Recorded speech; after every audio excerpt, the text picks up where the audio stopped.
Welcome back to the Neighborhood Watch on your hometown station, AM 1220 KHTS. Where we're not going to talk about 80s movies anymore. We're thankfully moving on from 80s movies and The Breakfast Club, because we all know I've never seen Deputy that movie. Josh Dubin could do a whole show on I've never seen the that whole movie. gang.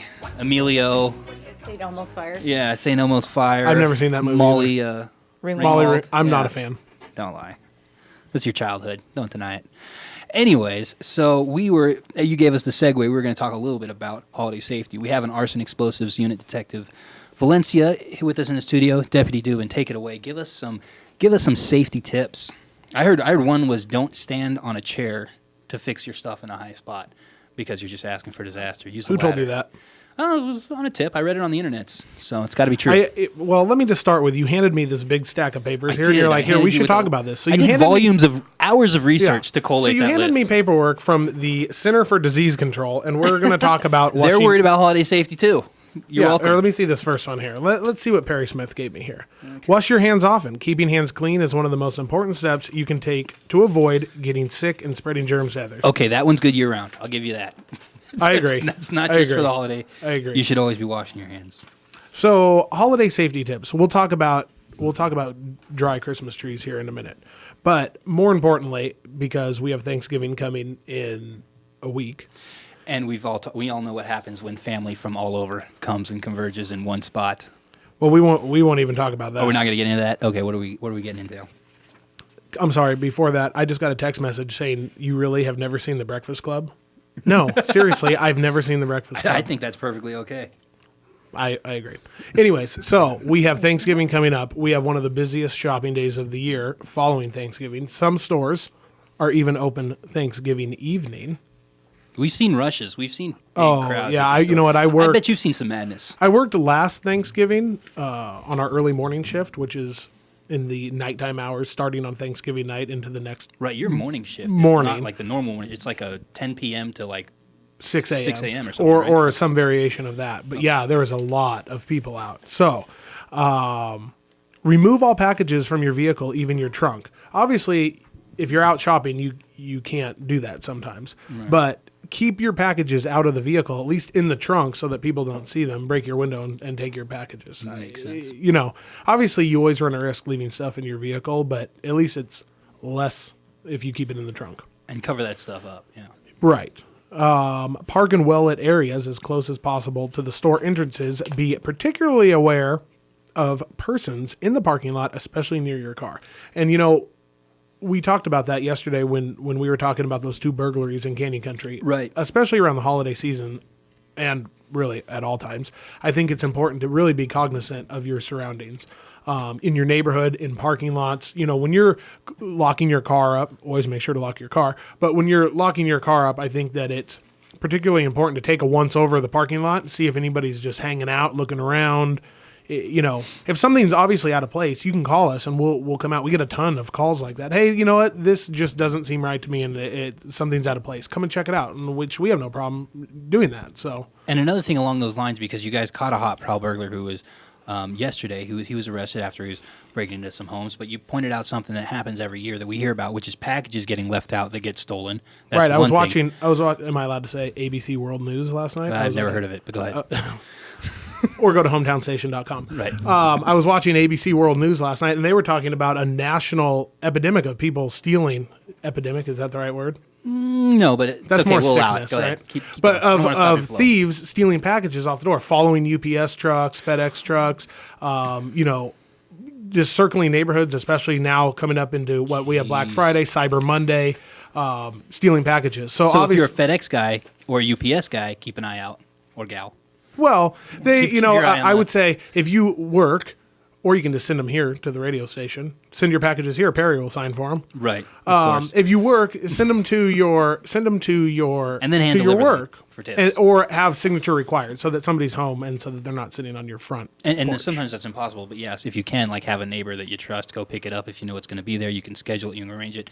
The other thing I want to mention, a little-known service that the Santa Clarita Valley has with the Sheriff's Station and the City of Santa Clarita is the checks, the vacation checks. Oh, yeah. Everybody's going out of town right now. Absolutely. And you can have two things. A, if you schedule a check, then deputies know if they get a call to your house that it's not a tripped alarm by accident. They know that somebody's there who's not supposed to be there because you told them that you're out of town. And two, you guys check on house. You're going to get you can a even reserve request deputy or a certain- volunteer on patrol. At least, cruising by your house, making sure that you don't have any open doors or windows, broken windows, anything that looks like a potential burglary. And you can go to our website, santaclarita.lasd.org.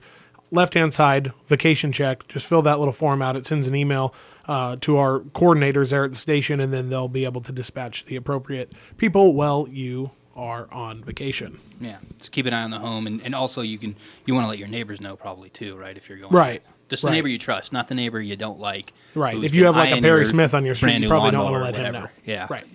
Stay away from So any 6'5" gingers. yes, you said ginger, not me. So or nextdoor.com, we're using that now. That's actually keeping people in touch, at least in their specific neighborhood. So there's a great value to that. Next tip. Okay, go ahead. But we got commercial break coming up. Commercial break coming up. Carry your purse close to your body. Men should carry their wallets in front or inside pockets. Or for you, like you got the belt pack, right? You do the Fanny pack? No. Is that what they still call No. them? Okay. Maybe Detective Valencia wears a fanny pack, but not me. No. No. No on that. I don't know. After that Madonna admission. True. Good point. We have to take a quick commercial break. We have some questions that our audience has tweeted to us or communicated with us through Facebook. So we're going to answer those questions after we get back on Your Neighborhood Watch, brought to you by All American Bail Bonds on your hometown station, AM 1220 KHTS. Welcome back to Your Neighborhood Watch on your hometown station, brought to you by All American Bail Bonds. We have Detective Valencia from the Arson and Explosives Unit in the studio, and Deputy Josh Dubin from the Santa Clarita Valley Sheriff Station in the studio, along with Kyle Jellings, our station manager / sound engineer. He's my silent partner in this show, this operation. He's good with that. All right, so we want to ask the audience, and we asked them for some questions, and they threw some questions right back at us. First question comes from Dave Goss. He said, I have a question for Deputy Dubin for your show. What is the Sheriff's Department doing to maintain safety in our city with Proposition 47, allowing some criminals to remain on the streets when they should be in jail? Thanks. So, I know that Sheriff's Department deputies and officials, we've had conversations about this in the past, and it's the same thing with the District Attorney's Office, and it's the same thing with the prison statement. You guys really can't take an issue politically. Right. One way or the other. You can't stand on a law. Your job is to enforce the law. But can you explain what Dave is talking about as far as what Proposition 47 has done, just for people who might not understand or know? Well, what it did to the laws and how it changed kind of how criminals of a certain nature are being incarcerated? Well, certain laws have changed now that this proposition has passed. And what we're doing is obviously enforcing the law fairly and impartially. So if you now have a crime such as simple possession of methamphetamine, cocaine, heroin, that has now been reduced to a misdemeanor, you're still getting booked into our station jail. You still get arrested. You still get arrested. You get booked into our station jail. You get your fingerprints and your photograph taken. Hours later, assuming that you're not a felon and you're not wanted, outstanding warrants and other things, we check that would keep you in custody. Assuming that you pass all these other things, you would end up getting a citation. And when I say citation, it's a notice to appear, and you would end up appearing in court at a later date and time. And I think another confusion that we had was people, when we had that incident, there was a man who was arrested for attempted kidnapping a day after he was arrested for an attempted burglary, and people were saying things like, he wouldn't be in jail anyways. It was an attempted, it was a shoplifting, and that's not a crime. And there's like distinctions that are made in Prop 47 for the type of theft, right? Like if you go into a store with the intent to steal, and that's the suspicion that you're charged on, that's a commercial burglary, and that's one of the ones that was reduced, right? Right. That's when the charge. And you did a story. You did a story about that. So right, there's information on hometownstation.com. Right. If you want to check that out. And it basically reduces the crime to a misdemeanor. And like I said, as long as you don't have warrants and all these other requirements, you end up hours later, getting a citation. You get released out of custody. You sign that citation, assuming that you signed the citation, and then you'll appear in court at a later date and time. And part of the discussion with that one was that, again, prior to Proposition 47's passage, that person that was arrested on that for commercial burglary charge, they would be in jail for 2 days, right, until they got their court date. On a felony charge, yeah. On a felony charge, it takes 2 days to process. So that's why I think some people were saying, maybe he should have been in jail at that time, and but the law has changed, and so again, from the sheriff's department standpoint, you guys are just enforcing the laws. Right. We enforce the laws, as they come, fairly and impartially, and that's our job. Another question that was posed to us on Facebook from Ethan Jewell is, can Deputy Dubin tell us why local cops refuse to enforce airborne ordinance on the 4th of July? Talk to me about that. I know you guys get a lot of feedback Right. and a lot of interaction with the public, and there's some complaints too about 4th of July fireworks. What's the situation there? Well, as you can imagine, Santa Clarita is the now I really can't talk. Santa Clarita is the third largest city in LA County. Obviously, our patrol area now is trumping 270,000 people in our patrol area, city and unincorporated. And as you can imagine, we receive a lot of calls for service regarding fireworks. And in the city of Santa Clarita, at least, actually, and in the county areas that we patrol, even the safe and sane fireworks are considered illegal based on ordinances, city ordinances and whatnot. So then we get into the aerial type of fireworks. Is Kyle making buzzing noises? You're doing a great job, Kyle. Wow. We love you. And as you can imagine, at least this last 4th of July and 4th of July in the past, we've staffed a number of extra deputies. I know the CPU worked, many of the special teams worked, and obviously we had extra patrol deputies, we had reserve deputies, we had the volunteers on patrol. So we try and get to, obviously, every call for service in as timely as fashion as possible.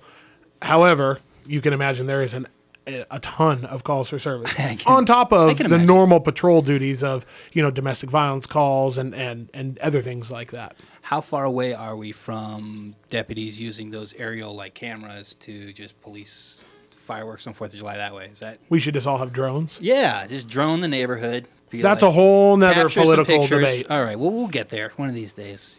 George Orwell wrote all about it.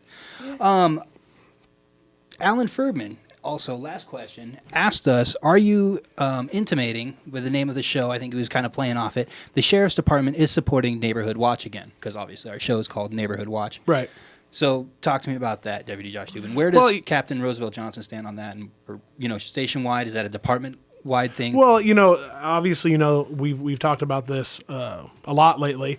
We have nextdoor.com. That is kind of a virtual neighborhood watch. Obviously, we're big supporters of, getting to know your neighbors, community involvement, watching out for one another. Obviously, the Sheriff's Department can't be everywhere every given minute. Quick question, if somebody wants to set it up, though, can they? We can set it up? Yeah, absolutely. You can contact our community relations, and we have packets, we have information, and different things like that. Awesome. That was a fast question. That was we're a quick out of time. answer. Unfortunately, the theme music is going to start playing over me very soon. Detective Valencia, thank you so much from the Arson and Explosives Unit, taking time out to come down and visit with us. We really appreciate it. Thank you. Thank you for having me. Deputy Josh Dubin, pleasure as always.